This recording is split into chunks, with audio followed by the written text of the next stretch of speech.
What do you know? All right. So Jai Shri Krishna, again, this is great. I love this, the best part. This is how it should be every time.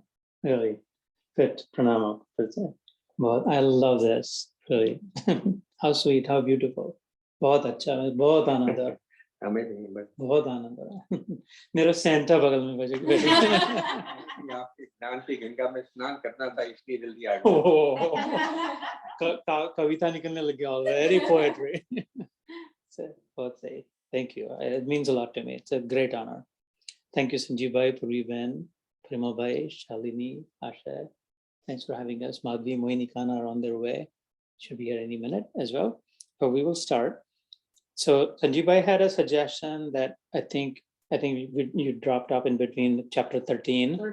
So I didn't know if you were continuing with the Games Will or Yeah, which one at this point? So at this point, There's several of those, right? Yeah, no. But the at host. one point you did chapter 13, and I think I missed out. With that, we are in chapter 14. But I think you're the king of the hill here. So as we will do as you say. I think it's a good idea anyway to be able to take a step back. Asha, there will be no loss, so don't worry about it. Where we start, as I was saying to him in the ocean, when you are, it doesn't matter like which side, right? The ocean is the ocean, no matter where you go. It's homogeneous, it's consistent, it's qualitatively the same.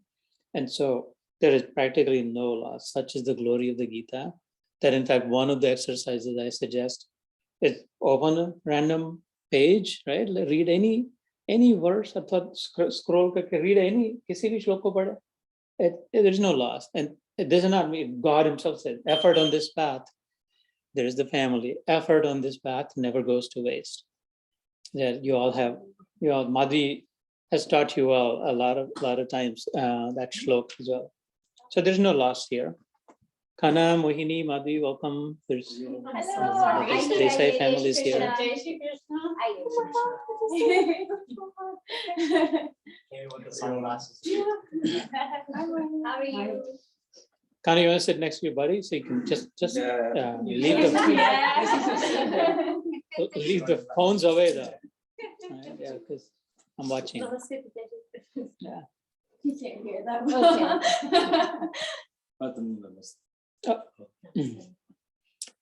Mohini, if you'd like, you can take off the mask. એમના wife અને એમના Madhvi Ben, Jitu Bhai na wife. Yeah, મળ્યા છે પેલા.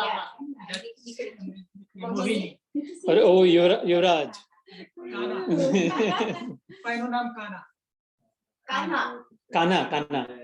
Khanna, Mohini. Yeah. Kana? Yeah. Yeah, Kana is sick. नमक बिना क्या खाना और खाना बिना क्या गाना. सही. आपको माना.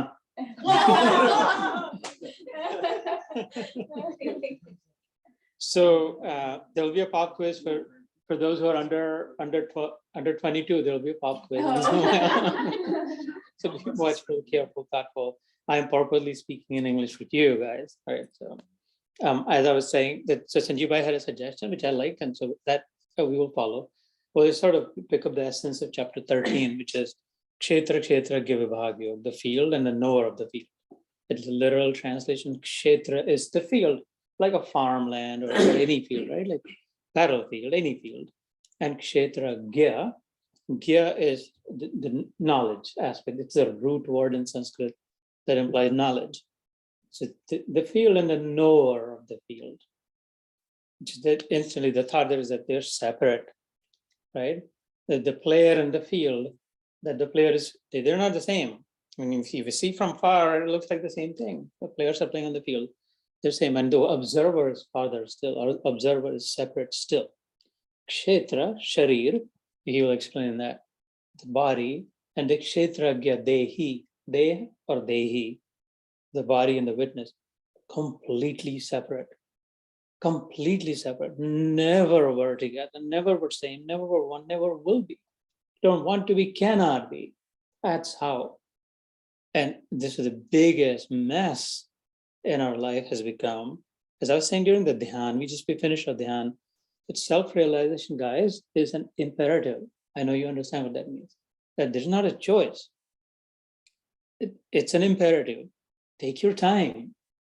This lifetime, any lifetime, try 8.4, however million species there are, take your time, but it's an imperative.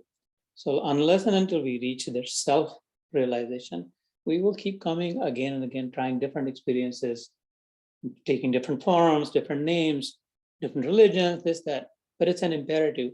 Who put that on us? I don't care. Jituba is saying it's an imperative. I don't care. It's not for me. You put that on you. I put that on me. We put it on us together. We're going in this big, long search across the cosmos, looking for ourselves. Right? We've completely misidentified. So this is the essence of chapter 13, since Sanjeev asked for it.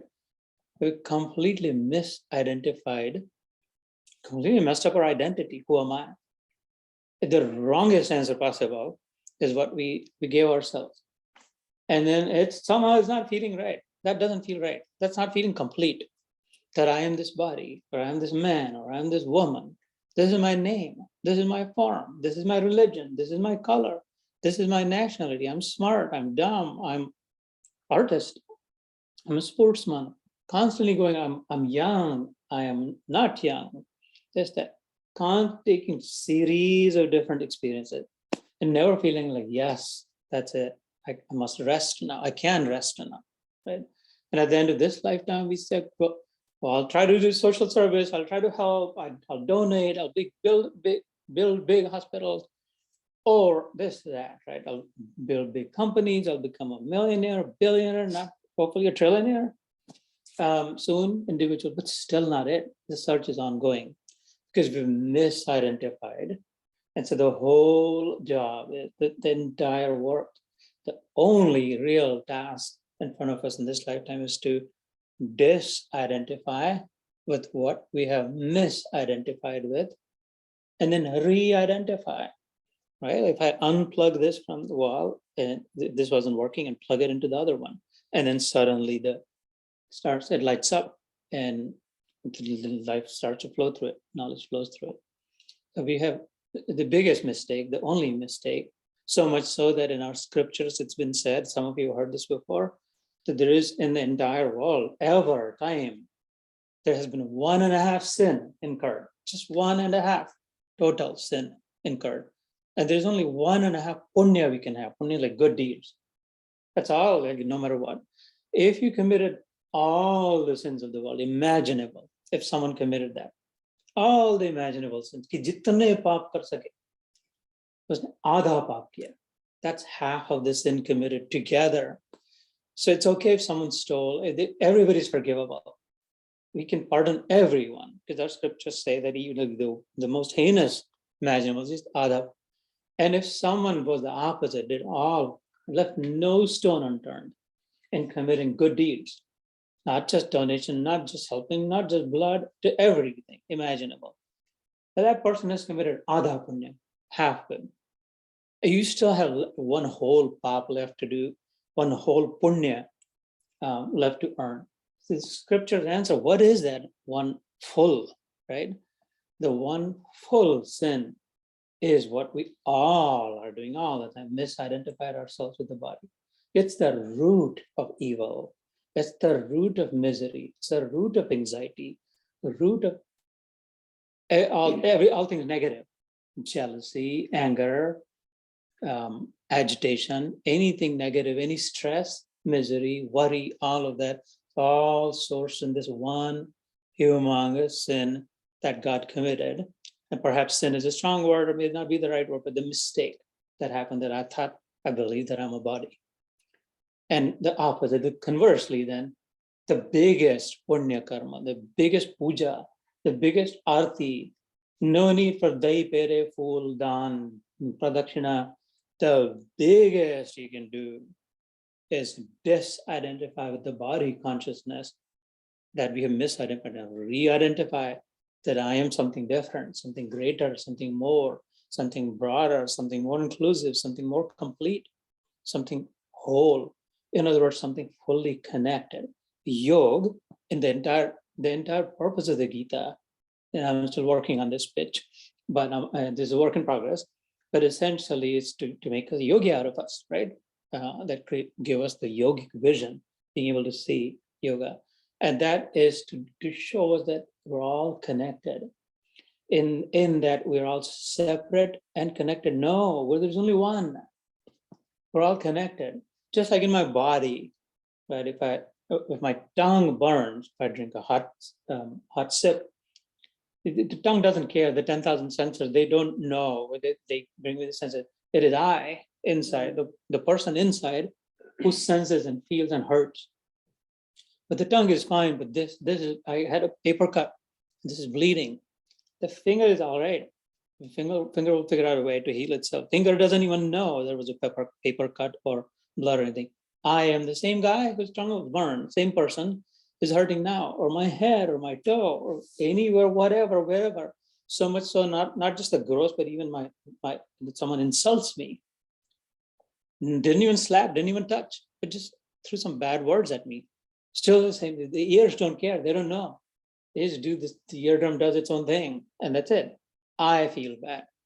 So there's 1,000 different ways of inflicting harm, but the one who's hurt is there is only one, right? They're all connected through in and through the one, all of that. So are we. We may appear like different, a man and a woman and a girl and a boy and the name and form and all that.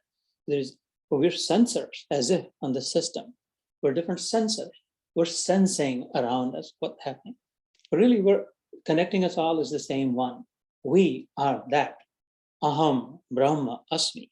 Brahma Sutra says, right, one of the greatest scriptures of Sanatana Dharma to which we all belong.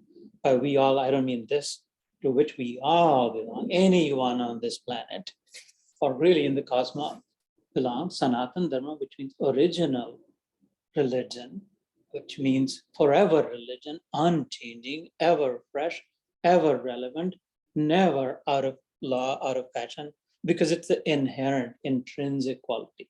Dharma is nature. Dharma is not religion. Dharma means nature, your characteristics. The original meaning of the word dharma is what's your characteristic? What are you like? What's the dharma of heat? Hot, right? The dharma of heat is hot. What's the dharma of ice? Cold is the dharma of ice. What is the dharma of water? To flow is the dharma of water. What is the dharma of wind? To blow. What is the dharma of prithvi? Solidity. To sit, stay, put is the dharma. These are the original default settings. And so this chapter shares with us that we also have our dharma, original nature. It has three aspects to it. It's called Sat, Chit, Ananda, right? We heard the name Satchidananda. That forever, eternally, we are existing. We exist, not the body, right? Again, if we re-identify with our real self, we always exist. We are existence. Sugar, the dharma, the nature of sugar is to be sweet.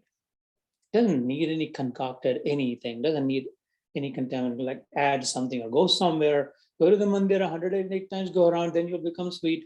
No, well, all the sweets in the mandir are because sugar is sweet, right? And so we exist. We will not be annihilated because we're existence itself. That's the first, that's the most inferior of our characteristics. That's the lowest grade. Sat. It's sat, right? The lowest quality. So no big deal about it. We will always exist. Na jayate mriyate va kadachi nayam bhutva. I was remembering your mother yesterday. And we had talked about this then also, that the soul exists. Never mind the form, right? Never mind the form. The form will never stay because it's their nature. This is made of 5 elements. So the wind in this element, its nature is to blow. You will not hold it for long. It's gonna blow. The nature of the heat in it is to dissipate it, to become one with the rest of it, rest of the heat around it. And so the form went. Form became one with the Mahat, the greater, right? But the soul still exists forever, and so will we. But again, that's like almost the meaningless characteristic of us. There's no use of it. So, right? And so the second characteristic, far, far superior, far greater still, is the Chit aspect of it. It is our nature to be aware. We are awareness, we are consciousness. Wherever I look, that comes to light. Whatever I give an ear to, I hear that. Whatever I think and process is what gets processed and thought, right? Otherwise, it's all around, the thoughts are there, the sounds are there, the words are there. But unless and until I focus on it, I pay attention to it, it is all meaningless sitting there. Just like in a dark night, if you had a flashlight, the key is there and the wallet is there and the phone is there, but because it's so dark, I don't know what if there is anything or not. You even stumble and trip and fall. But as soon as I put the flashlight on it, whatever I put it on comes to light. Wherever we fall and comes to life, that flashlight lights everything up. We life everything up. Right now, you're lifed up this far, and you this and that. And whatever your instruments are receiving, you're bringing those to life. The ideas and the thoughts and the sparks, the neural network that's firing up. We're bringing life to it. So that's the second characteristic of us, the chit, which now we're talking, which is of some use, that I can do something. Otherwise, it would be meaningless. Just I exist. So what, right? I exist and I know. So much so that whatever associates with me alone exists. This body, for now, is associating with me, and it's as if it's alive. When I disassociate, when mommy disassociated, body was still there, just fine, just like that, but no use, right? It's the association of, so such is my power, such is your power, such is our power, by just osmosis, by just the presence of the Jivatma in the body, it is animated. I can get up, I can sit down, I can do all this. But far greater, far superior still, they're not just animate, but it becomes aware. This is dead bone, dead skin, right? Dead hair. And suddenly by my presence in it, not as a just animate, I mean, you'd know a whole lot as a physician doctor, but has suddenly become aware. The eyeball, might as well pluck and throw them in the trash can, if right? But because I'm in them, they're the cameras, the lenses, the aperture, they're all receiving. They're decoding the complex around us, and they're elevating whatever is the essence of it. How miraculous is that, right? That by the presence of something in there, it's lending its awareness. You can borrow it, saying to the eyeball and these nerves and those nerves and these nerves. You can borrow it. I'm here, don't worry. I've got unlimited. I never run out of consciousness, awareness, because I am it. So take as much as you want, as long as you want, right? Okay, well, now we're talking because there's some use, but still, so what? I exist and I know. What am I going to do with it? I want to feel, I want to experience. And it's a yes, you're the experience of the best kind. There is no greater experience, that of joy, that of bliss. Sata, chitta is chetana, awareness, ananda. Pure, uncontaminated joy, intense joy. This comes in the 6th chapter of the Bhagavad Gita. We're not doing the 6th chapter today. But it comes in the Upanishads, in the Brahma Sutras, and the Puranas, and again and again and again. Everything that I'm summarizing. And we're carrying that everywhere with us. In fact, we are carrying this dead matter around with us everywhere. Just like I left the car in the driveway and walked in here, because I have not identified yet with my car. We see some people who do identify with their cars all the time, because the car is their identity, right? Or their house is their identity, their clothes, their shoes.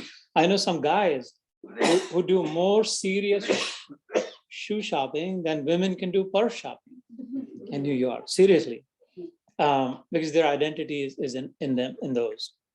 So just as we have not identified with our cars, if we can somehow get to a stage of disidentifying with the body, fir maza aayega, then we'll have some fun. Otherwise, we're all beggars. I don't care how big your mansion is, what your portfolio is.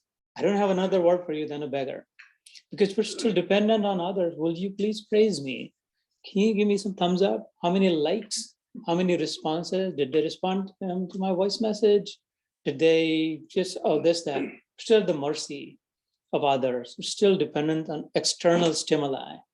I will become happy if something or someone happens or does, because you've not tapped into our own inner joy.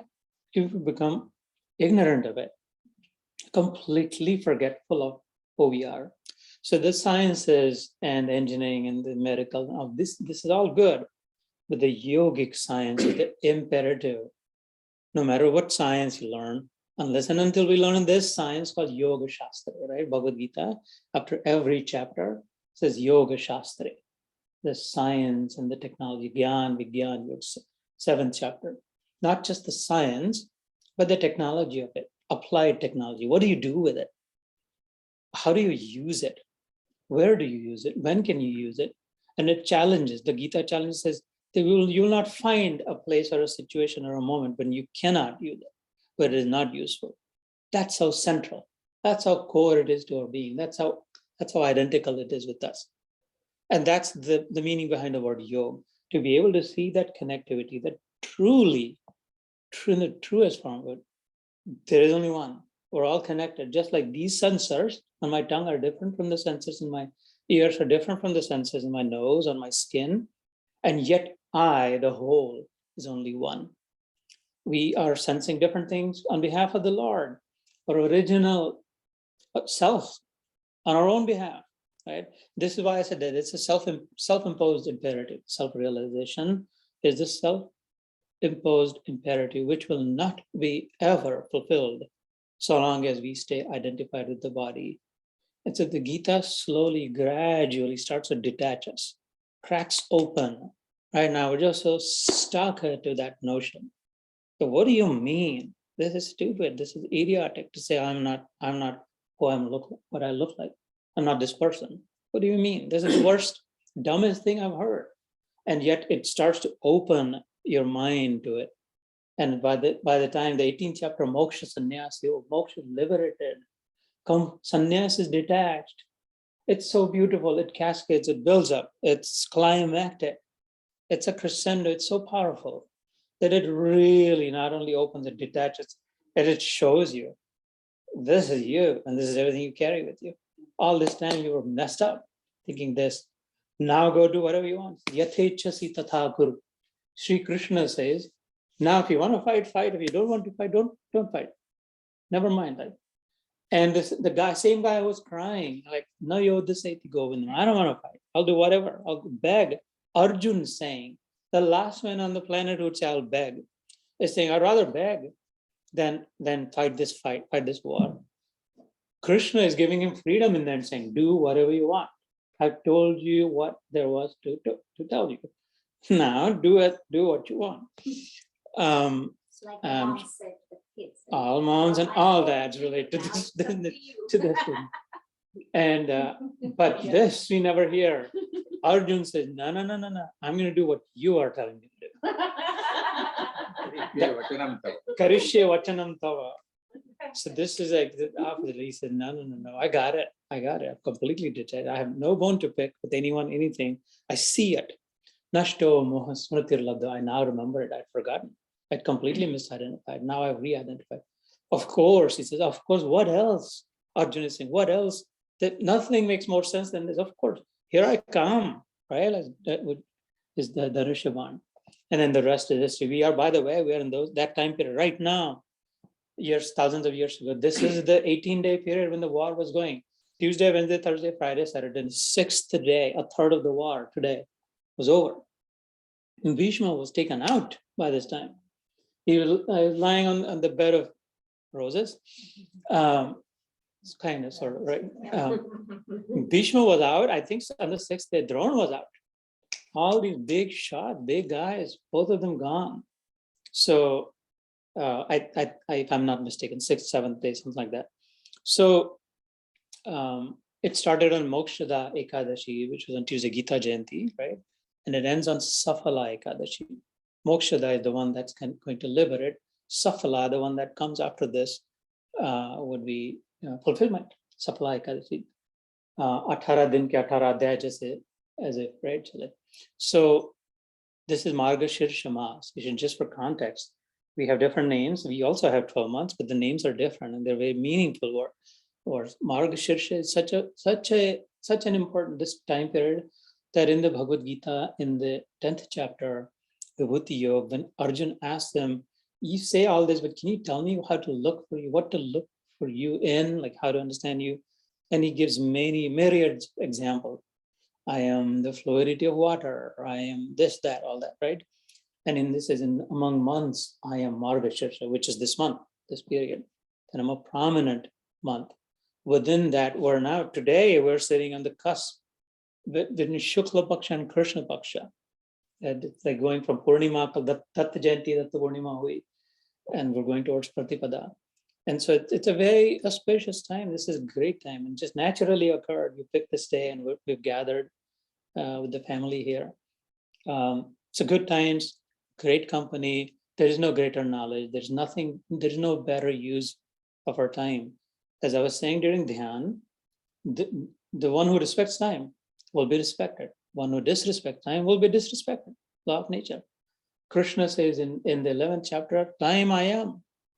I've come here to devour them all. And that's what's happening. Everything is being devoured, right? And so where is God? Where is God? I want to see God. I don't understand God.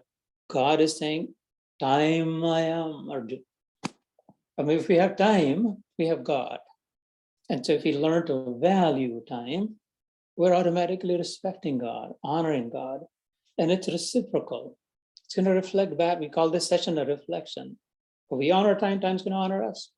It's just so simple. Everything about the Gita is very simple, not complicated. If we receive it as it is, if we don't create concoctions of our own notion, if we just simply receive it as it is simple. So Sanjiva in the 13th chapter, that's where the chapter begins, like the detachment between the body and the knower of the body.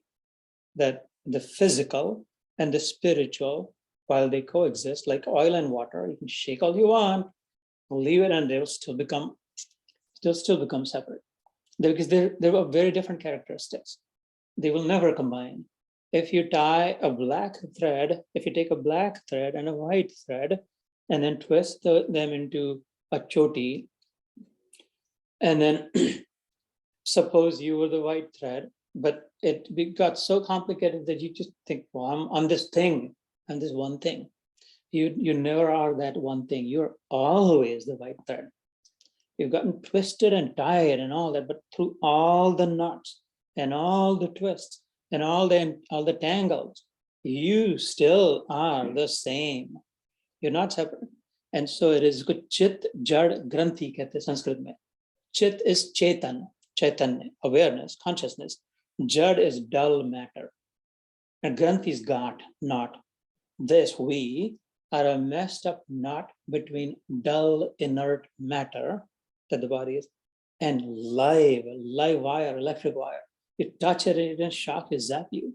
That's how live we are, life that we are. And it's gotten mixed up. And this alive life has forgotten itself, thinking I'm this dead, inert matter. And that's gotten messed up. But because our inherent nature is good, big, broad, positive, all-powerful, anxiety-free, worry-free, the whole time we're trying to do that.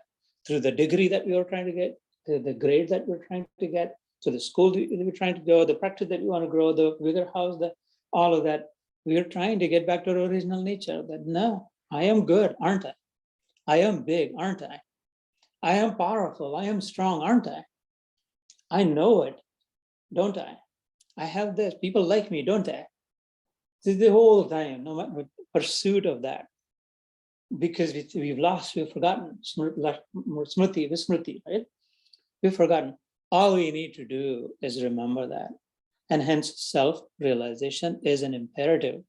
When that is achieved, there's cessation of all activity. Then you do if you want to do it, don't do it if you don't want to do it. It doesn't matter. But it sets you in goodness. It sets you in the default setting of love, pure love, uncontaminated love, giving kind of love, not taking, not wanting kind of love, because you're overflowing with it. You don't know where to keep it, what to do with it. And therefore, why not take it? And so then the whole life becomes a yajna. Yajnaya charata karma samagram praviliyate. Entire life lived becomes the words that are spoken, the thoughts that are thought, and the deeds that are done. Man ke vichar, vani ka uchchar, or tan ke achar. Everything becomes a living, breathing yajna, right? Because there is no purpose in life after that. Once the biggest imperative has been met, it doesn't matter how long you live, do you live, don't live, who are you with, who are you not with, what you have, what you don't have.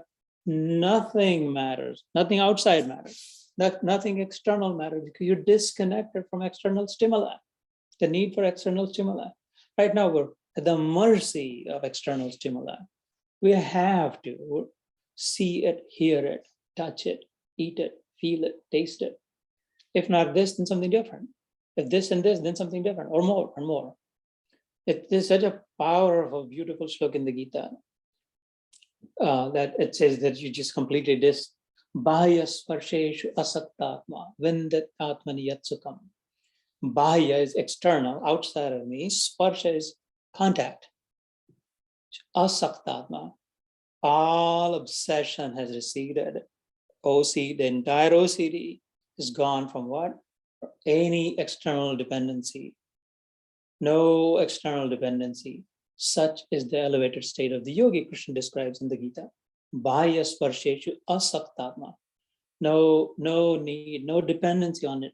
If it is there, it is good. No hatred, no negativity for the bad or the good or anything. It is all good is the only setting in that.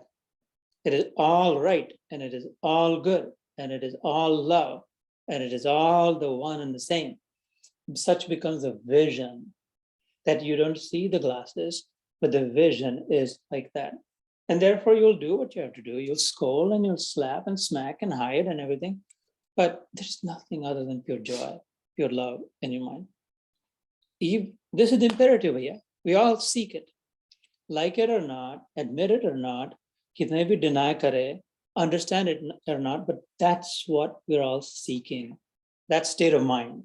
That when I become completely free of dependency, I stop taking and I start giving. I never stop giving. And I never again take because I don't want, because I don't need, because I am it. I have it all, right? Prapta praptavyam, gyata gyatavyam, dhanya dhanyavaham, kritya kritartvam. Whatever I had to do, I've done it all. Whatever I needed to know, I've known it all. Whatever I had to achieve, I have achieved it all, is the state of mind. Now what? Well, live for love is what is left. Then get your degrees, get your millions, billions, keep it, give it, whatever. It's all good, it's all pure, it's all beautiful. That is our right we must claim. So the 13th chapter says that you'll never have it so long as you associate with the body. Body will drag you down.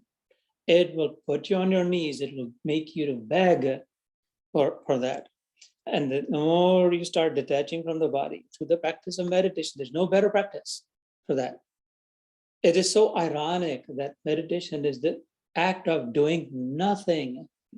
That's so hard for people. All I want you to do is sit and do nothing.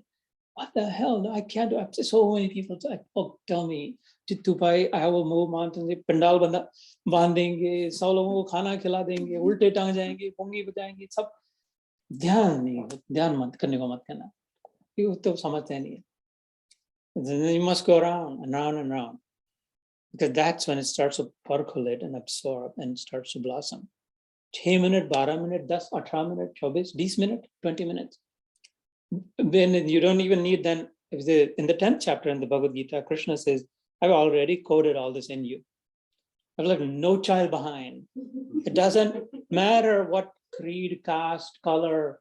This is not for the Hindus. This has nothing to do with the Hindus. Hindu word isn't even here ever. There was no Hindu during the time of Krishna or Ram. So we were all Sanatan Dharmi.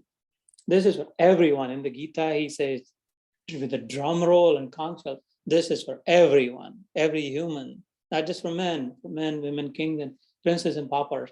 In the 9th chapter, he says that, all of that.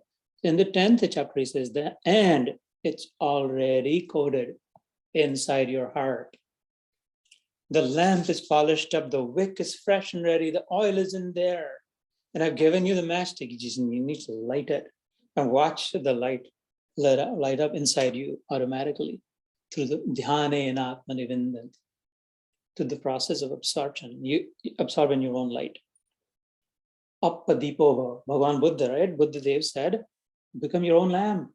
That's his message to his followers. You are your own Appadipo Bhava. You are your own lamb. You show you the way. Jesus said, follow me, I am the way. Yes, of course. Fully agree. Buddha went farther and said, you are your way, follow it. Krishna says, everybody has that way. I've made sure that it's already coded in there. You just have to decode it. And the process of decoding is simple also. And if not, there's the manual, 700 verses. 700 verses, it's so small, yay small. Tiny. It takes 2.5 hours to read the whole Bhagavad Gita. There was a battle going on. He didn't have much time. Right? 8 o'clock was a set time on that Ekadashi. This is 7:45. The dude says, can you take me to the middle? I want to see like who all have gathered there to fight me. Senayor Ubhayor Madhya Ratham Sthapaye Me Achyute. Like, okay, it just smiles and are fine, like exactly on the border. Whoa, Nelly, whoa, wait. That's my old man's man. This is my teacher, my guru. This is this. I'm not fighting. There's no one else who could fight. Beam could last about a half a day. Beam could last a half a day, 3/4 of a day, maximum. Nakul saw they were busy with the makeup. And then Yudhishthir was like, there was Rajniti and all that. There was this one guy, no one knew what to do with him, like how to go around him. Only guy, Arjun. And he said, I'm not fighting. But the Duryodhan started to beat his chest, like the battle is over before it started, just like Trump declared last year. Right? Before election was over, he said, we have won. Did you guys remember that? He said, we won. The election had not started. Obama called him out. He said, well, do you want to let it start first? So Duryodhan had said the same thing. The battle's over. One thing, some people, they have objection. They find it like, how is it possible that he can take 2 hours? Because it takes about 2 hours to read the Gita, to speak the Gita. Mm-hmm. But if the battle is going to go on for so many days, and while the armies are still, I'm talking about practical. Some people have found some practical objection. And I'm thinking that, it's going to be 18-day. Yeah. Taking 2 hours of that while the armies are getting ready in the back. That's not very unusual. It's, to take that much of a pause. Yeah, I mean, there's various interpretations. That's one. The rules, the war rules that Bhishma had made, Pandav army had said, no, you're the older, you're like, 185 years old, you make the rules, we'll follow those. And so he said that unless until both commanders have signaled that they are fully ready, war will not start. And while the Kongs had begun, some of them, the signal was not given from the Pandav side that we are ready. Because as Arjun started to go there and then Krishna started to speak, Yudhishthira said, what's going on? What are they talking about? They thought, okay, if there's 15 more minutes, they're probably surveying which side am I going to enter from, who do I take down first, all that. But it's like delaying, let's say, even sent, like what? But they were talking in low voice, apparently. So it says the Mahabharata, that not others could not hear it clearly. Plus, there was all the commotion, the excitement of the war and the noise and all of that. But the signal was not given that we are ready. And the rule, the other side had made the rule that until both sides were ready. And when Arjun, when finally he said, okay, I'm ready, I'm fighting, he pulled his mighty and lightning started striking in the clouds and all of that. That was a clear signal that, okay, he's ready. And boy, ready he was, right, after that. So there's that. There's also the Mohini, Kana, and I were talking earlier today about the relativity of time, right? It is a common science now, right? Relativity of time, how it is relative. One moment in the hospital waiting for someone on the deathbed, we can feel like, oh my God, it's such a long time. When are they going to come out of surgery? What happened? They said 30-minute surgery. It's been 35 minutes. What's 25 more minutes? But it's feeling like twice the time has come. It feels like eternity. Oh God, I hope it feels so long. And when we're having fun and there's a game and there's Diwali or whatever, Dandiya, whole night went on. Like, I don't know what we say, pura saal nikal gaya. This year was so fast. It's ironic how the years go so fast and moments feel so long, so slow down, right? It's relative how we see it. So it depends on how they perceived it. And on top of that, there is also the possibility of the superhuman, that perhaps time was frozen. I can't say no, I don't know, is the only truth. I cannot say for sure that no, ऐसे नहीं हो सकता, ऐसा कैसे हो सकता है? But what do I know? How much do I know really, right? Like how much do we collectively know even?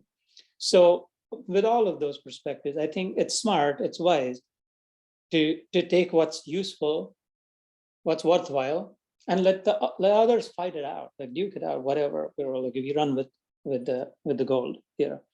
So the point that I was making was that he had to say it quickly. He had to get him ready quickly, not just say something, but get him ready and excited and enthusiastic. And so he plucked from the Upanishad the entire body of knowledge. Ved simply means body of knowledge, except it means entire body of knowledge, timeless and spaceless. The knowledge that existed then, the knowledge that exists now today on Google, and the knowledge that will exist 100 years from now when they will be on Mars and all that. Entire body of knowledge is Ved. Anta is end, final. Siddhant is proof, conclusion. Vedant, final analysis of the synthesis of the entire body of knowledge, is Advait, not two, meaning one. There's this one string that goes through it all, one that upholds it all. There's one single stream of consciousness in which these are bubbling. There's different forms at different times, and different spaces are bubbling and perceiving and interpreting and all of that, but it still is a single entity. So we're not this puny little small little person that we think we are, and that we have to prove this. We do not have to prove anything to anyone ever if you focus on the right thing at first. Right? It's all proven already. We just need to absorb it. So that's why the 13th chapter drives a wedge. It just breaks that log, the two that had combined, chit, char, becoming one. The white thinking I'm also black, is it? But the black is not thinking I'm white because the black cannot think because the black is dead. Body is dead matter. Body does not have its own cognition, its own awareness. It's right. It's a dead matter. It's matter, not spirit. So the black is not thinking I'm also white. Black is just not thinking. Black has no thought, no ability to think. The white, in that example of thinking, I'm black. I want to get white. I want to become, if you have objection to my language, we can reverse it. If it's running into snags with the black and the white, let's reverse it. I'm totally cool with it. My Krishna was black, by the way. All right. Your Arjun was white. No, I'm just happen to be looking at you. But the point is that the conscious one is thinking I am this dull one that I have to really become full and glorious. But the dull one is not thinking anything because it doesn't think. And so we've messed ourselves up. And so the moment we start to disentangle the white from the black, the matter from the spirit, through the aid of this 13th chapter, kshetragya, the field and the knower of the field. I am the knower of the field. I am not the field. I'm the observer. I'm the witness. Sakshi, jo katyo, right? Never. Then it takes into, then it goes through the process of achieving that, the benefit that we're not going to go into all of that. The only other thing I'll touch on in this chapter, two things. One in which he says, Janma Mrityu Jara Vyadhi Dukkha Dosha Anudarshanam. In the 13th chapter, there is a shlok towards the end of it, comes that otherwise, what if you think you're the body, then you are born. You are born because you think you're the body. Whatever is born, this is very, very commonsensical, very logical. Janma, jo bhi uska mrityu laga hai. If it is born, if it is created, it is going to be destroyed. If it is born, it is going to die. Anything, no matter what it is. A frog and a fish and a man and a big man and a pretty woman and an apsara, everything, whatever, right? If it is born, it is going to die. Otherwise. And so nobody wants to die, nobody likes death. And so as soon as you're born, you're stamped, labeled, this child just born is going to die, right? Every one of us, and it's all of us. If we think we're the body, then janma mrityu. And if someone says, okay, well, that's fine, I'll live with it. Everybody has to die, I'll die also. So, but except Janma, Mrityu is fine. There's also going to be Jara. Every moment there is degradation. If you're born, you're going to die, but every moment you're going to degrade. That's a Jara. Your past moment was better than like you're going to get older and older and older and weaker and dumber and dependent and dependent and dependent. If you think you're the body, like I'm becoming like that. Kana knows the not the dumber part. I mean, that's questionable, but the other part, dependent. So Janma, Mrityu, and Jara, every moment. Dang it, that's a problem. Right? Not one moment without degradation, constant degradation. And if you say, okay, I'll also live with that. That's okay, I can deal with it. So, but wait, it's not over yet. Janma, Mrityu, Jara, Vyadhi. In between, there will also be diseases and corruption. Your body will be corrupted by the virus. Some alien element would get into it. Some water you should not have drunk, some food, some bugs, something that you also have spikes in between of a really bad experience. Janma, Mrityu, Jara, Vyadhi. Okay, well, I'm looking for joy. Wasn't I born for joy? When I was born, I thought this will be great. This will be fun. I want fun. And now you're telling me you're going to die. That cut it in half. I said, okay, I'll take half of it. And you said, no, but it's always constantly going to reduce. All right, I'll take that. And there will be spikes of really bad negative experiences. Okay, I'll figure out how to live with that. So wait, still not done. Janma, Mrityu, Jara, Vyadhi. Then there will be dukkha. There will be insults thrown at you. There will be injustice upon you for no reason. There will be bad done unto you. It's just, it's insanely from where it came. I was minding my own business. Someone will just crash, bump into you. You're stuck with insurance and the cops and this, and I didn't have a license, had expired and all kinds of things. So dukkha bhi hoga. Otherwise, those I loved die or degrading. This had nothing to do with me. And even if you would figure out a way with that, dosh, whatever remains, those little tiny white rice, we pick out some of the black pebbles from it. So well, half of them will be black and half of them will be white. Okay, well, even when in those that are white, there will be some bugs. And even those from the bugs, there will be poisonous bugs. Well, what are you leaving me with? In the end, Janma, Mrityu, Jara, Vyadhi, Dukkha, those, the ones that remain, there's some very few beautiful moments that you do get in life. If you think you're the body, they will have dosh. They'll not be perfect. There's no such thing as a perfect joy in this concocted notion. And which means you still search for that. You thought this was the best moment of life. It should have stayed like that then, forever. It should have satiated you. You're like, never seek any more joy. I've had the best moment of my life. Right? I got that girl, that boy, that whatever. It doesn't stay. Nothing stays. And so you're left with nothing in the end. So that's one of the shlok that he inserts in the middle of towards the end of the 13th chapter. Hence, therefore, you must, this is not for you, Arjun. You're a human. You're a superior being. This is not how I've designed you. I'm not made you to experience grief and misery and anxiety and worry and all of that. So therefore you must, and that's the imperative. And then the last thing about this chapter, how are we doing on time? Should be okay. I feel like the most important part of the chapter is this, in which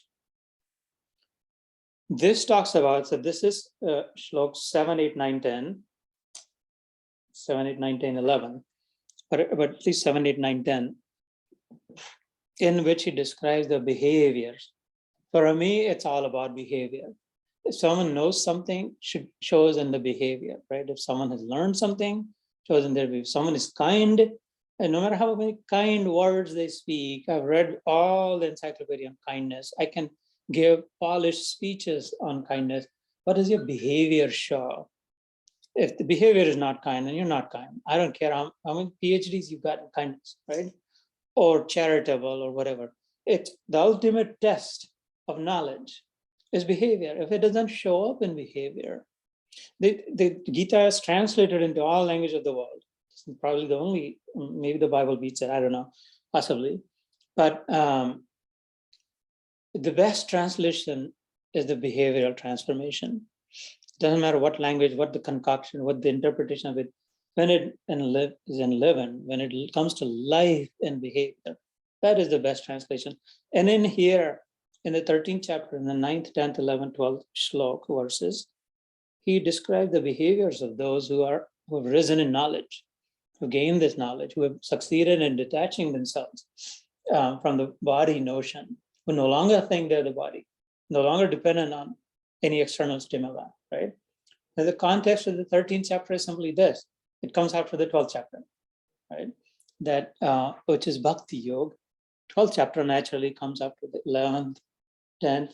And the point of this is it's a single dialogue. This is no chapter and let's take a water break, one function break, let's go to the bathroom and then come back and I'll pick up where we left off. It was a single conversation that lasted.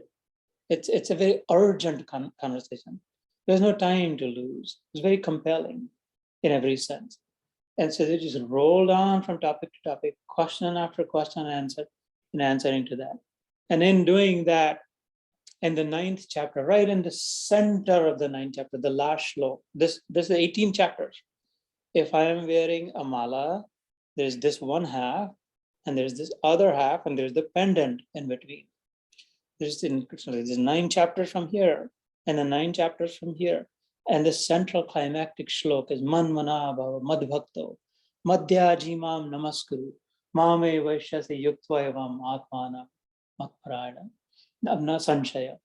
That be devoted to me, just listen to me, align with me. I'm not asking you to get down on your knees, Krishna says. I'm not asking you to rub your nose. I'm not asking you to just sing this, that. Align with me, Sharanam Raja, right? Because you're not going to change this. The system is defined, it's made like this, it's designed like this. It's the cosmic system. The more you align with it, the easier it will be. And if you find that hard to do, because there's 1,000 ways of the system, then align with me. He says, Man Manava. Man, Manav, Mam, it's me, mine in Sanskrit. Why don't you just align with, I'm standing in front of you. It's 2 hands, 2 feet like you. About a couple of inches shorter than him, a few shades darker, a year and a half older, Krishna, than Arjun. From your mama's, I'm your, right? I'm your mama's son. So align with me, that should be easy. I'm your friend. Align with me, Man Manabhava Madbhakto Madhyajimam Namaskuru. If you're finding it hard to figure out the truth, who should I bow down to? Who's the greater God? Who knows who's the ultimate truth? This, that. The whole self is standing in front of you. Why don't you just offer it to me and see what happens? Just try it, it says, right? That I will not mislead you. That's his promise. Asanshayat, have no doubt about this, doubt free. And so that is very, very graphically describing a personal God. I, as the person, Krishna is saying, standing in front of you. And so he said, well, but so in the 10th chapter, he said, well, is that all there is to you? Like, is this, or how?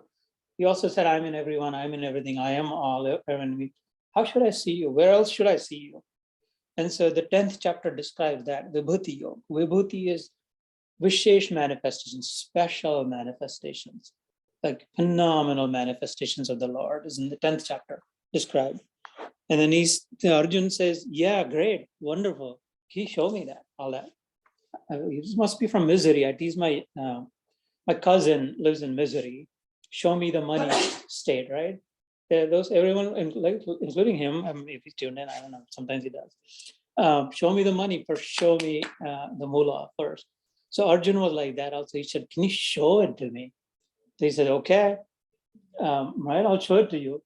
Divyam dadamite drishti paschame yogameshwar. You cannot see with your material eyes, because you're very limited, because you have your own ideas of whatever appears, this is how it is. You have to go rip through it, go beyond, get a transcendental vision, then you see everything as is. And he imparts in that vision. And then the 11th chapter is all the glory of the cosmic form. It's cosmic. And so that's when Arjun comes to his senses and he just bows down and says, whoa, great. Obviously I can now worship you. But I've also heard that there are those who worship the impersonal God. They don't believe in a personal God. They don't think God is a man or a woman, or has a form or has a name. They think God is something beyond whatever we can imagine, some flame, some cloud, some formless blob somewhere doing something, and they worship that. Like, what happens to them? Do they go to hell? Are they like wrong? Are they messed up? Where do they go? You're telling me to worship a personal God, Krishna direct. He asked him, which ones are superior? Arjuna asked, direct question. Which ones are smarter, superior, better? In the 12th chapter at the beginning, Krishna says, I'll tell you which one it is. Those who worship a formful God, like me, he said, those who worship me. But before you run away, they also reach me. Those who worship a blob or what something, they also, because in the end, their mind is still searching for the ultimate pursuit. And the mind takes them there. Wherever ultimately they end, I am found there. I am the final. I am the supreme. I am the ultimate. I am the last in the end. Therefore, no need to bash them, no need to badmouth. Gita is the most inclusive, by the way, scripture of any scripture, any religion in the world ever. Most inclusive, most open. Everybody's invited. Everybody's included. Everybody's given a place of honor, not just invited and included. This is for you specifically. Have a seat, and this is for you. You too, and you too. Like there's so many references in the Gita that are clear. That seriously, right? And so it's that before you go, they also reach me. However, it is a very torturous path. It's not easy for a human brain to comprehend something that doesn't have a form. You cannot see it, you cannot taste it, touch it. Then what is it? Or you left the big question in the end. And you just, these are concocted notions. Maybe it is this, maybe it is that. And all life on naiti, not this, not this, not this, not this. But I'm standing in front of you, he said, this one right here, right? Why wouldn't you accept it? And so the 12th chapter is spent in describing the personal features of God. In the name of that, he'd actually describe the personal feature of the devotee. 12th chapter, mostly devoted to the devotee. He flips it around. Arjuna asks Krishna, but Krishna quickly flips it around and describes the glories of his devotee. Majority of the 12th chapter, it's the shortest chapter, smallest, 20 verses. 20 shloka. 10 minute में पढ़ के हो जाए ऐसा. The majority, and it's a small but mighty, at Madhvi, like Madhvi.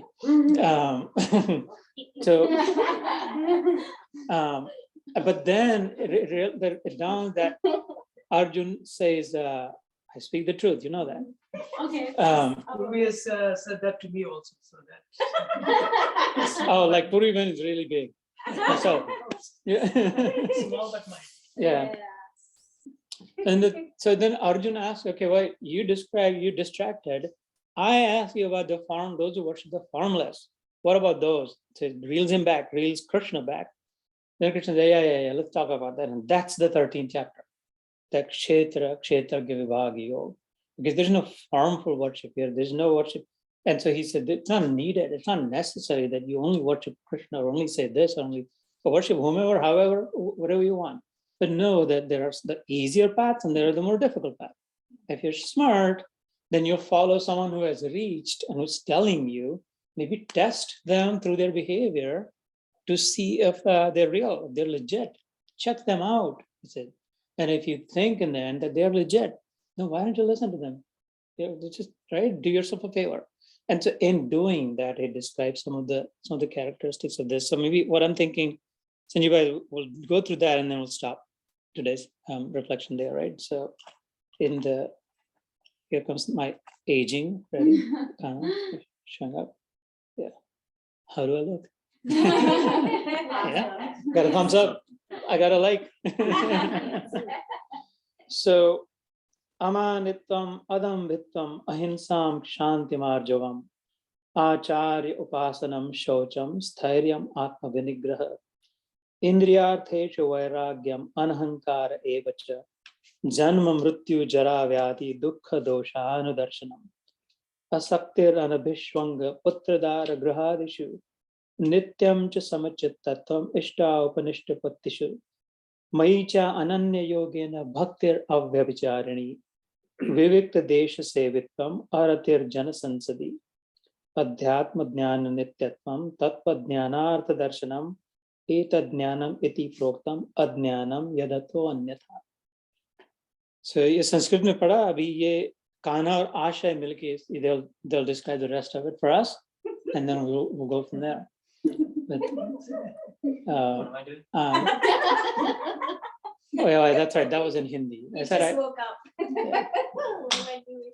so the worshippers of the Lord, right? The seekers of Brahma, those who are experiencing the truth, final truth, how's their behavior? The first Lakshana is amanitvam, adambitam, amani, prideless, right? Ego free, not thinking too much of themselves, deflecting attention away from themselves, not attracting, not liking, not seeking, not attention grabbing, attention giving. Amanitvam, adambitam, drama free. Damba is drama, agenda. There's no motive, there's no agenda, there's no drama. Very simple minded. Once whoever achieved the truth, they're rid of ego, rid of drama, amanitam, adambitam, ahimsa, unagitating, not agitating others, not violent, right? Causing violence not just through acts, through words, through thoughts, through speech, not speaking bitter, harsh words. Obviously not doing hinsa through your hand and feet, so your kamendriya, but to the point so subtly that even in the heart, even in the mind, there is no hinsa. There's no thought of causing violence. There's no ill will. They may be scolding, they may be yelling and screaming, but there's no ill will. It's not coming out of some fire, some anger. Amanitvam, adambitvam, ahinsam, kshanti. It's a beautiful word. Only appears in the Gita in my knowledge. It's not shanti and it's not kshama. It combines the two, such as the Lord's perfect word. Kshanti, like peacefully forgiving, right? Kshama would be forgiveness. Forgiving, I forgive you. I forgive you. Go away. Don't show me your face again. I forgive you. That kshama to kar di, lekin shanti nahi hai man mein, udveg hai, right? Athwa shanti hai, lekin kshama nahi ki, I'm not going to forgive you. I'm quiet. I figured out my way to process it, but I'm not. Shanti combined with peacefully forgiving. There's no bone to pick. There's nothing to prove. Letting go. Essentially letting go. I know you screwed up, you messed up. I get it. I understand it. You haven't realized your real nature yet. That's why. And such was Jesus Christ. He's one of the most glorious men who walked on this earth, on the planet. One of the best men who walked on this planet, right? That if I were to ever get his vision, I would never get up from his feet. And I would just roll in the dust of his feet. So only someone like him could say, forgive them, Lord. For why? Are you idiot? For they know not what they do. Oh, what are they going to do? That's all they know. That's the extent of their knowledge. They don't know any better. And so forgive them. And he carried his own cross. Them. And so that's kshanti, what Jesus displayed, demonstrated of kshanti, kshama, shil, shanti. शांति पूर्ण क्षमा से ऐसा behaviour है भगवान ईश्वर के साधकों का. This is the behavior of the Gyanis. 13th chapter, those who have figured out what to speak of the devotees, bhakton ka acharan to, read the 12th chapter of Dynamite. In it, Bharvedem Bhakti Yoga describes the behaviors of the devotees. Both have reached the state of God consciousness. They're displaying different behaviors, but they're aligned with each other. But even this is so powerful, right? Amanitvam, adambitvam, ahimsa, kshantim, arja, humility. Arja, dabe vinamra. Arjun, it's an interesting word. I don't know if any of you remember, I've covered this before. Raja is shiny, seeking, following the shine, the glory seekers, glory seeking is Rajoguna. Sattvic, Rajasic, Tamasic. Rajasic, the kingly, probably seeking glory, power, prowess, name, fame, big, growth, all that, right? Rajas gun jo hamme hota hai sabme, we want more and more and more because we have Rajasikta in us. So Raja comes from it, the word Raja comes from it, Raja, it comes from it, Rajo se. This was a mighty warrior prince, but he was Arjuna. While being a mighty warrior, he was not like that. He was not glory seeking. He was not wanting more name, fame, and growing. He was prepared to back off and leave the battlefield also. And there alone was the Lord. He picked Arjun to drive his chariot because he was humble. Humility will draw attention of the Lord like nothing else. No one else is in the very first sign. The greater a man or woman, the humbler that person is. Period. Right? And that's that arjavam. So amanitvam, adambitvam, ahinsam, shantim, arjavam, acharya upasanam. Acharya is the teacher. So chara in Sanskrit means walking. Acharati, the one who walks the talk, literally is what acharya means. Acharya, the role model, the exemplar, showing by living it the way, not giving lectures like this, but teaching by examples. That you watch the person, you learn something. You take some lessons away from the person. That's acharya. Everybody has one like that in their lives. All of us have had acharyas, right, in our lives. Upasana, upa, asan, proximity, keeping in touch with them, trying to absorb from them. Upasana simply means that, getting closer to them. Upasana is not upaskana, bade khana, amti, or bhaje, talke. Upasana is just getting closer to acharya, right? Acharya upasanam chaiva, shaucham, cleanliness. They're clean, outside and inside. It's not that they're outside first class perfume, clean shaven, well groomed, all that. Inside dirty, filthy, the thoughts. It's also not that they're inside very clean and outside like, what is all that? Just very filthy, shaven or not, showered or not, all that. They're clean inside and outside. Why not? We clean outside. Why not? And they're already clean. Gyan has burned it. In the Gita earlier it comes. Gyan burns all the filth inside to ashes. The more you know how little you know. It brings humility to you. It burns away all the ignorance through it. And so they become inside clean already, but they also live outside clean. Shaucham, stairyam, atma vinegar. Stairya is stability. They're not shaky. They're not like, here today, gone tomorrow, now this, now that. What about this? What about that? Should we try this? Should we go here? This store, that store. They're grounded. They're anchored. They have the gravitas. They have their own gravity. And they're very comfortable. This is the biggest deal. Very comfortable in their skin. They are totally cool with themselves. In other words, they're chill, absolutely chill, right? Because they found their anchor. They're not anymore being swayed by the wind here and there, follow the wind, maybe here, maybe there. That's thairya. These are loaded words and concepts. These were 5,271 years ago, spoken 10,000 miles away from here. Are these not still relevant today? Do they not apply today? So this is Sanatana, that always relevant, right? Stairyam atma vinigraha, restrained, in control of themselves. They don't trip, they don't slip, they don't slide, they don't fall, not physically. They don't just trip, they don't go berserk. They don't go haywire. They don't pick up the sledgehammer and start busting their son's iPhone ever, right? They're in control. So those, the Gyanis, I'm not one. I am not one. I am not one. I'd rather crush that. And then says, oh, you should know, you should experience the fun of it. So Stairyam Atma Vinigraha, we can keep going, but maybe I'll just do it quickly. Indriyartheshu vairagyam anahankara evacha. Indriya artheshu vairag. Indriya senses, the eyes, the nose, and artha is the objects of the senses. In other words, the sights and the sounds, right? The sight for the ears, the sounds for the sights for the eyes, sounds for the ears, all that. The sensory person, vairagya, they're not attached to it. If it is there, I'll see it, I'll take it. If it's not there, I'll just be just as happy, with or without it. That's vairagya, that's detached. Vairagya is not running away. No, it's a wrong idea to think that vairagya is the one who ran away, who left their family, and then they're just in their cave in the Himalaya. They're vairagi, which is internally detached. Vairagi is just as comfortable, with or without, equally comfortable, right? So Indriya Artheshu Vairagyam, you have in you the good times and the bad times, equally well. Anahankara evacha. Ahankara is like me and mine. An is not, without that, not too much wrapped up in themselves.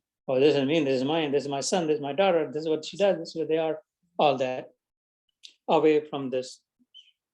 And then the next shloka is the one that I've already described, so we can skip that. Janma, Mrityu, Jara, Vyadhi, Dukkha, Dosha, Anudarshanam. Those who are always in the backdrop. Anudarshanam is while being with them all and witnessing and enjoying, never for a moment, they become forgetful that, this is all BS. This is all BS. None of this is real. None of this is going to stay. None of this is something that I should just attach too much to. It's all passing. It's completely slipping away. Samsarati, it's sansara. Yeah. Yeah. Just, Oh, I thought it was like no, break. no, not a break. But just to clarify, it's all BS, but you still do your best, right? Yeah. You do your part, but the Yeah. best you can, right? I mean, the Queen has spoken. What am I going to say now? Do you expect me to say no? No, I just didn't want anyone to misinterpret that since it's all BS, it's okay if I do BS too. But the B in my BS is beautiful. So S you can do whatever. Yeah. Up to interpretation. Yeah. So yeah, it is a dream, and my job is to beautify it. Yeah. This is a dream of my beloved dreamer, my Krishna. I am here to beautify the dream. You as a dreamer, when you dream, would you rather have nightmare after nightmare by choice? Would you prefer to have sad? Would you even want their family members dying? Every day I dream one new person is dying in my own. Would you rather dream that, or would you dream a good, nice, loving, beautiful, lovely dream? The opposite, right? It's a rhetorical question. So the dreamer is dreaming this, and if I have been awakened, if I realize that I'm a dream character, I have a choice of how to make the dream around me. I can beautify it or I can uglify it. But if it's a matter of choice, I'm going to beautify it. I'll live to spread sunshine, not darkness. Right, girl? Yeah. It's Mohini's tagline, live to spread sunshine. So not darkness. Your tagline. I just inherited it. He became yours now. So the point here was that they're never forgetful of this. Janma mrityu jara vyadhi dukkha dosh anudarshanam. Watchfully, watching in the background. It's not, you don't see it, but it's there. Death. You don't see this yet such young, beautiful men and women here. I don't see the death, but the death is there. Right with them, behind them. Death is there. Accept it, admit it, embrace it, take it. It's of the body, right? So don't become forgetful of it. You will learn to celebrate life. The more you accept death, the more you will celebrate life, cherish every moment. You will only truly live when you put death behind you. Death is behind me. I don't care about death anymore. Maro maro sab kahe, marna jaane no kahe. Kabir ji kehte, ek baar aisa mariye, fir marna na ho. Right? Marna, like die one time. Aisa mare ki piske baad death hi nahi ho. Apne aap ko maar dala. Then there's just pure joy, sheer joy all around. And that's the idea here. And then asaktir anavishvanga putradara grihadishu. They are detached from their son and from their wife and from their home. Ghoda, gadi, sagi, sab bhitar ka sansar virakta hai. Bahar ke sansar vich se chut nahi sakti. You cannot run away from the world outside. It's idiotic. It's stupid. People say that to gain the spiritual state, you have to run away. You have to leave the world. Ignorant people say you have to leave the world to gain spiritual. You cannot. How can you leave the world? Wherever you go, isn't that the world? You sit in the Himalayan caves. How are you not without it? What will you eat? When you beg, Bhikshan Dehi, you're so dependent on the world. You're more dependent on the world now before. So that's not it. There are two kinds of sansara. There's one that is outside. This is a beautiful sansara. This sansara is to love, beautify, embrace, accept, live with, celebrate, cherish everything. There's one inside.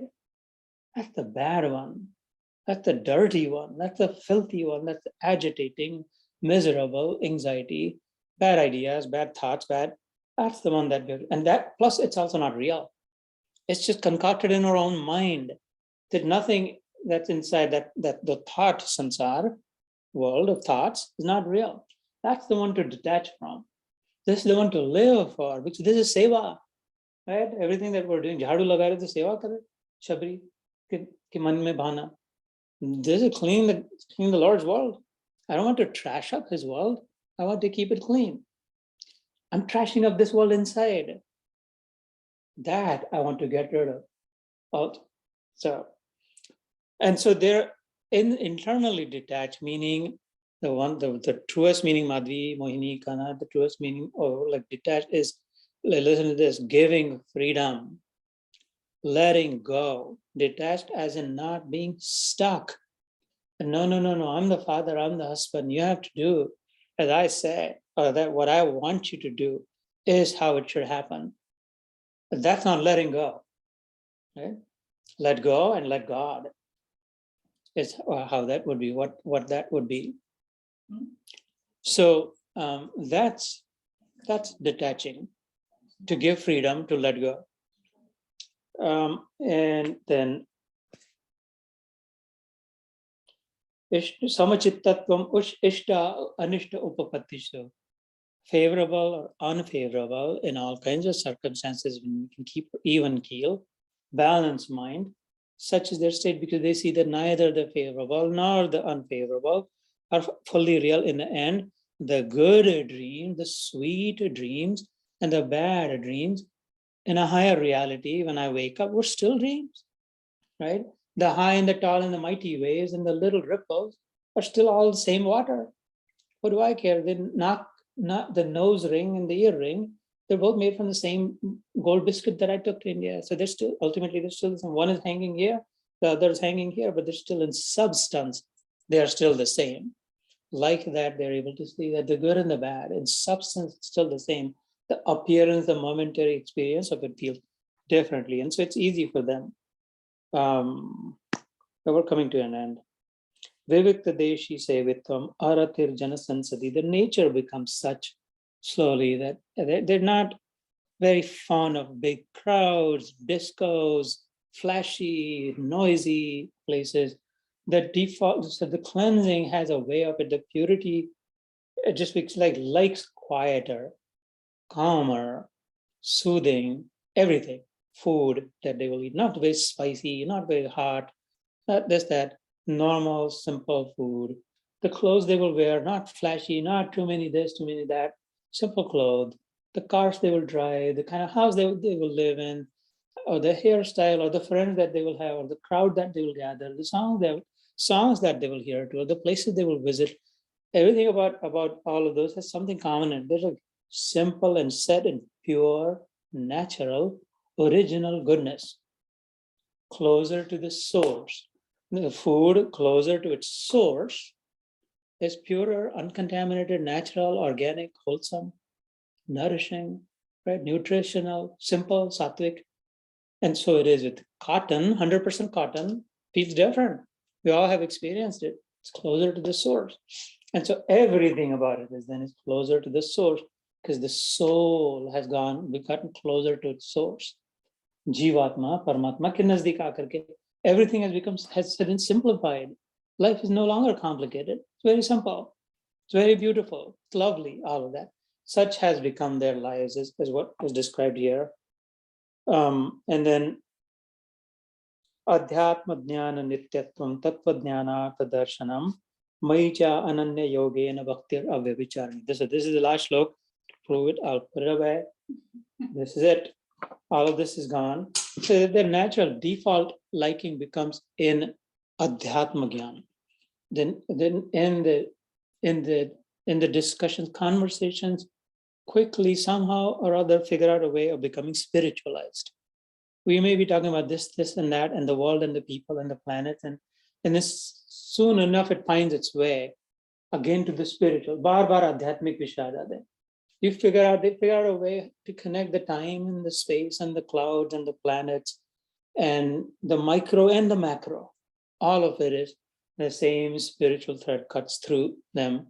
And there's always all conversation hanging from that spiritual thread, hanging to that are the kinds of conversations that they're more engaged in. And then the last one that I said, Maicha Ananya Yogena Bhaktir Avyabhicharani. Very beautiful line. And it's like, it's just sweet, sweet line. In the middle of this chapter, that is really not sweet. It's a bit describing 13th chapter, is just very cold and dry and all that void, right? Because it's gyan, gyan, gyan. And then suddenly you find like a beautiful sweet spot in here. Mai, it's like suddenly directly towards me. Krishna is saying, Mai means in me, towards me. They are favorably inclined towards me, toward God. Those who really know God, even if harmless, will never deny a harmful God. And those who really know a God, even if harmful, will never deny a harmless God. Because by definition, if God is God, why would he have to be limited to harmless alone? How is the half God? Adha Bhagavan ho gaya. If he can only be harmless, I can be harmful. So I'm bigger than God. I've taken a form, right? If God is harmless and stuck as a God, then he should worship at my feet because I've taken a form. And if God is God, why is he stuck in a form? For Bhagavan is formless, kyun nahi ho sakega? That in me, I am formless in this form. Why? So God is God. If he can be harmful, he can be harmless. He can be both at the same time, simultaneously. If you jud jata idhar khopadi mein nahi aata, kaise how can it be together? Because we're limited, and the instrument is limited. The instrument of the reception. You only see so much from the telescope or from the periscope, depending on where you are. That doesn't mean that's all there is. This is a thin sliver. I read once, Mohini, it's probably 100 billion stars. And they're saying that, and that through a thin sliver of space is what I've actually read from scientists, astronomers. That the estimate is there is 100 billion stars, not planets, right? Like, who knows how many, or maybe they said galaxies, I forget. Yeah. Maybe it's 100 billion- galaxies. 100 billion stars within this galaxy. Yeah. And there are 100 billion galaxies in this. And that through a thin sliver, a slit in the vision, right? And so who can measure, who can tell how much Brahmand ke vyakya? So they're open-minded. In other words, they're open-minded. The first sign of someone who does not know the truth is the closed, narrow mind. The narrower the mind, ye nahi ho sakta, wo nahi ho sakta, far from the poor fella, unfortunate soul, closed-minded. The more fortunate, the more they're open-minded. Maybe, ho sakta. I don't know means nothing, right? I don't know, it doesn't mean it doesn't. And so they are open-minded. Maicha ananya yogena bhakti. They are still devoted to me. Bhakti yogena, maicha ananya yogena bhaktir avyabhicharini. Avyabhichar is contamination, mixing up. A man who's married to a woman and still has another woman in his life, this is literally the meaning of the word vyabhichar, that's why I have to say it, is doing vyabhichar, right? Cheating on her. And the opposite also, that's vyabhichar. All vyabhichar is non-cheating, uncontaminated. In other words, purity, pure, devoted to me in purity, not cheating, not doubting, not reserving something for something else. All in, my Lord, all in, I'm all in. Pure, uncontaminated as is the whole thing, right? Such are the knowers of Brahma. All that glory can be ours with this small baby step of the journey of 1,000 miles. That baby step is a kulari se crack, tode. And when you see the crack, now you're starting to see two. There's a single log of wood. But when you put that axe in it, you see a crack. And you suddenly thought comes on, there's about to become two. There are two. There's not one anymore. There's a crack. So this chapter starts a crack open it. There is not one in it. I'm not one, that same body that I think. There's two. I am one of the two. Which one am I? Right now, I've completely misidentified with the wrong me. And the Gita takes us to the place of unplugging from there, plug in the right source, that I am this one. Now, this will follow me. I'll drag this thing behind me. I have to take it to the bathroom. I have to take it to the kitchen to feed it. I have to dump it on the bed to sleep, right? It cannot be me if I'm doing all this. With that dawn of knowledge, so much glory can be had. Such is the wonder, such is the magic of the truth behind the Bhagavad Gita. That was your 13th chapter, Sanjeev Bhai. I remember you saying it's one of those most important chapters. So, For you, I said. definitely. And you know why. So we'll do a few minutes of Dhyan, and then we'll have the best part of the program, and we get to hear from the smartest and the brightest here assembled.